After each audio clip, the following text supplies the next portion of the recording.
नमस्कार। आज मैं आपको वट सावित्री की व्रत कथा सुनाने जा रही हूँ, जो सावित्री और सत्यवान की कथा है। तो ध्यान से सुनिएगा। प्राचीन समय की बात है। भारत देश में एक धर्मात्मा और पुण्य आत्मा राजा अद्वपति राज्य करते थे। उनकी कोई संतान नहीं थी। संतान प्राप्ति के लिए उन्होंने बहुत ज्यादा विन्नतें की। उनकी तपस्या से प्रसन्न होकर देवी सावित्री ने उन्हें दर्शन दिए और वरदान दिया, राजन, तुम्हें एक सुंदर तेजस्विनी धर्मपरायण पुत्री प्राप्त होगी। कुछ समय बाद राजा अद्वपति की पत्नी ने एक कन्या को जन्म दिया, जिसका नाम सावित्री रखा गया। सावित्री बचपन से ही अत्यंत सुंदर, बुद्धिमान और धर्मनिष्ठ थी। जब वो विवाह योग्य हुई तो राजा ने कहा, बेटी, अब तुम्हें स्वयं अपना वर चुनना चाहिए। सावित्री ने देश भर में यात्रा की और अंततः एक वनवासी राजकुमार सत्यवान को अपने जीवन साथी के रूप में चुना। जब वो अपने पिता के पास लौटी और सत्यवान के बारे में बताया तो महर्षि नारद ने सावित्री को चेतावनी दी, सत्यवान बहुत गुणी है, लेकिन वो अल्पायु है। 1 वर्ष के अंदर उसकी मृत्यु निश्चित है। राजा ने सावित्री को समझाया कि वो किसी और को वर के रूप में चुने, लेकिन सावित्री अडिग रही।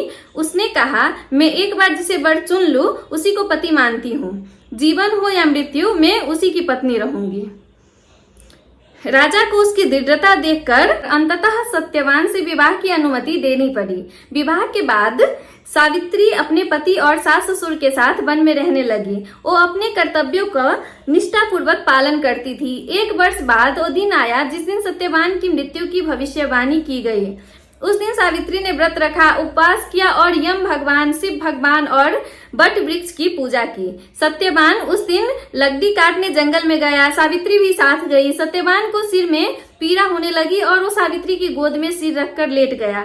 तभी यमराज, मृत्यु के देवता, वहां आए और सत्यवान का प्राण हरने लगे।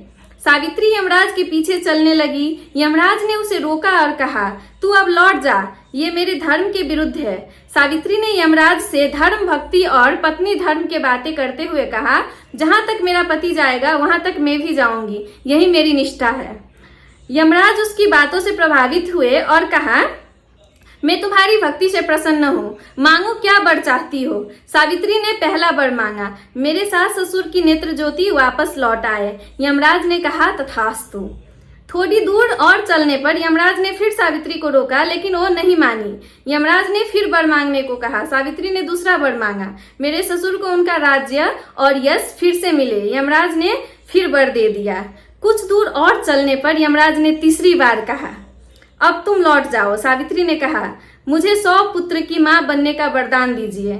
यमराज ने ये भी वरदान दे दिया और बोला, तथास्तु।